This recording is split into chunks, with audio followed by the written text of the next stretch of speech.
Greetings, Batavia Mayor Jeff Schielke speaking to you on Friday, June 25th, 2021. And unfortunately, I have to begin today's message on kind of an unfortunate note. I was informed this morning that Joe Musser, the longtime superintendent of the Batavia wastewater treatment facility, passed away. And we are very sorry to that, and I want to extend our city's sympathies and thoughts to his family. Joe really served Batavia during a very pivotal time in the history of the community. It was during some of the really heavy growth era between the 1990s and the early 2000s. And the sewer plant went under tremendous pressure during those times, and we had to do several major renovations and restorations and expansions. And every time during all the construction and everything else that was happening, Joe always made it work. And at the end of the day, Batavia now has what I'm told is one of the most modernistic and cleanest discharging water treatment plants in the entire state of Illinois. And a lot of the credit for that goes to the legacy of Joe Musser. So Joe, we again are indebted to him for making Batavia in a kind of a unique way, a cleaner and nicer and more family-friendly place. And certainly his expertise in that field made Batavia work the right way. So Joe, we will miss you and thank you for all the good things that you did to make Batavia a good place for us all to live and work. I think today my principal message wanted to be about the upcoming Batavia fireworks program, which we are planning to fire on Sunday evening, July 4th, out at Engstrom Park / Batavia High School / West Main Street, wherever it is you sit. We know that a number of Batavia residents take up a parking space in many of the parking lots along Randall Road and commercial areas.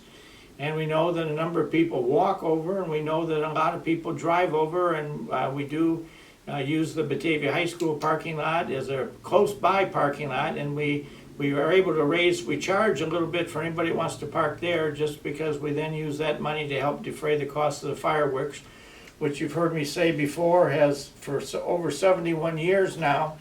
We've never put any taxpayer money into buying fireworks. They've always been totally paid for by donations by Batavia people and Batavia businesses.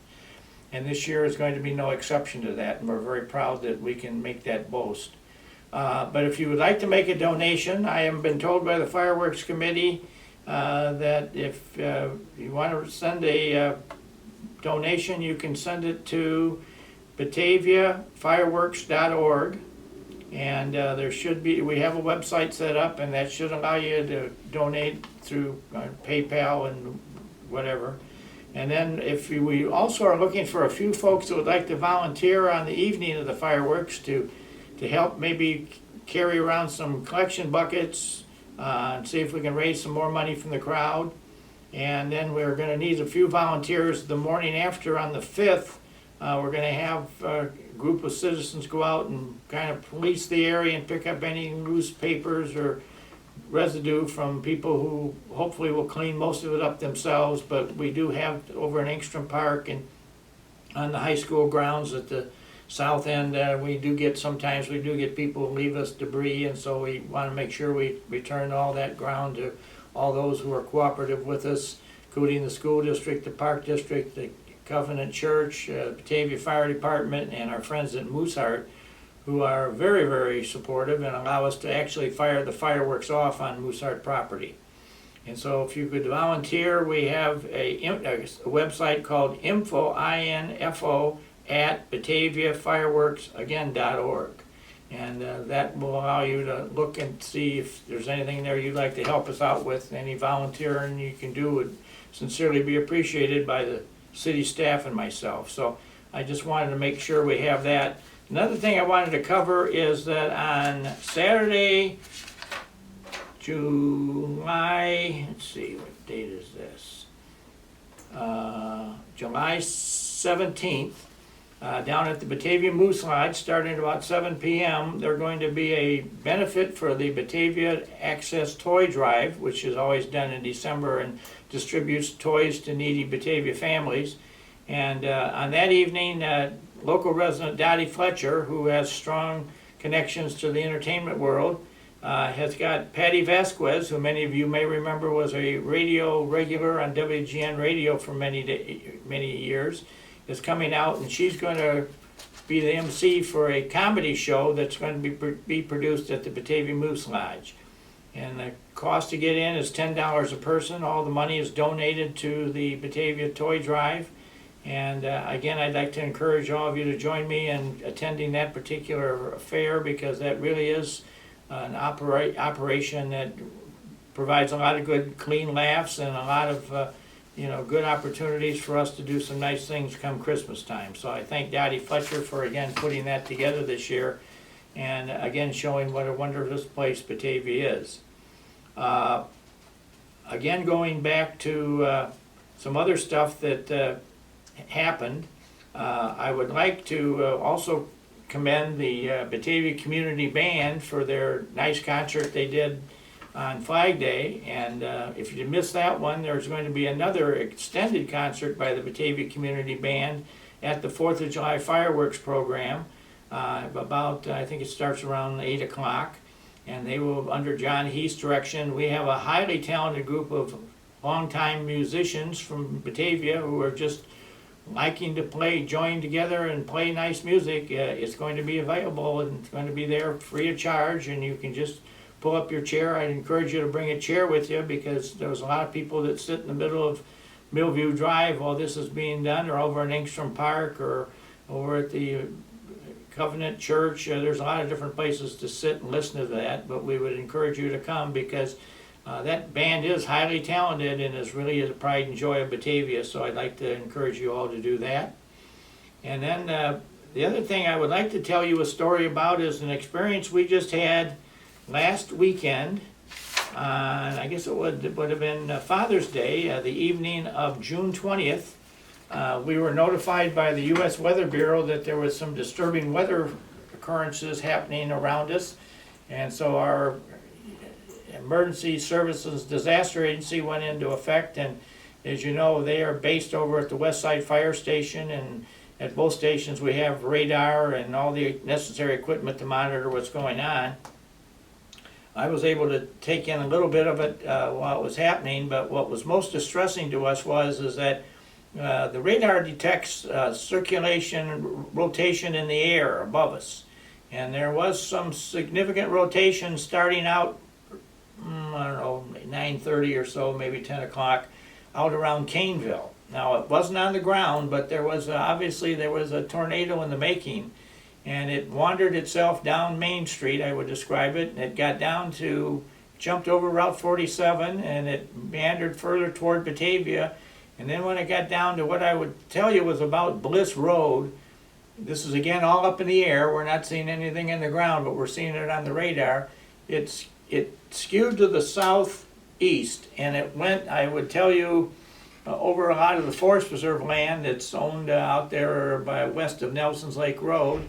And as near as we can tell, it crossed over Deer Path Road about at Hickory Lane, and then it kept going south. And then the Chicago TV News, which does a wondrous job during tornado events like this, they all seem to shut themselves down from regular programming and go to weather reporting.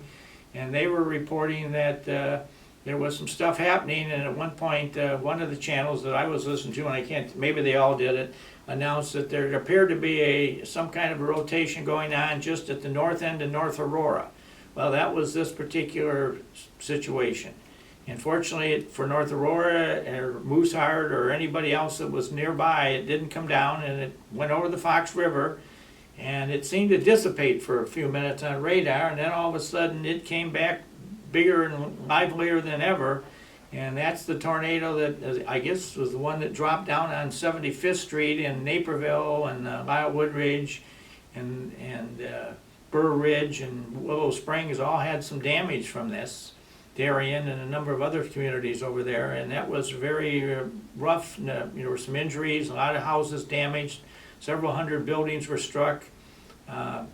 I saw my friend Chief Mark Pignitis from the Naperville Fire Department was kind of one of the main people who were kind of orchestrating the rescue efforts, and he was repeatedly interviewed on Chicago TV and did a nice job. And he's been to Batavia several times to look at stuff we have, so we've got to know him pretty good. But anyway, Batavia was, we lucked out. It was right almost on top of us, and it didn't come down, and for that I am ever thankful to all the forces in the world that control things like that, that we didn't get hit. But it again makes you wonder, what's the luck of the draw there? And I guess I would encourage all Batavians as we continue on through the summer and early fall that you continue to keep your ears open. And if you hear that the Weather Bureau is issuing tornado watches or warnings, and as you know, on Sunday night we did blow the sirens when we saw that thing coming down Main Street out there by 47. So we got everybody warned ahead of time, and many of you have told me you have taken cover in your basements or whatever, and went down in the basement and stayed there for half hour or whatever have you, and kind of kept an eye on things. And the best thing to do if you still have electricity when this happens is please turn on Chicago TV, because now with the new way we're doing it, at least channel 2, 5, 7, and 9 and are all cutting from their regular programming and get their weather people on, and they talk you kind of through the event that's taking place so that everybody's alert, and we want to keep as many people informed as is possible. And finally, as a last note in this week's commentary, I want to report that the Batavia Park District is planning a 100th anniversary celebration of the Quarry Beach, which will be held this coming Sunday, June 27th, starting at 1 p.m. at the Quarry, and they're going to have a number of events.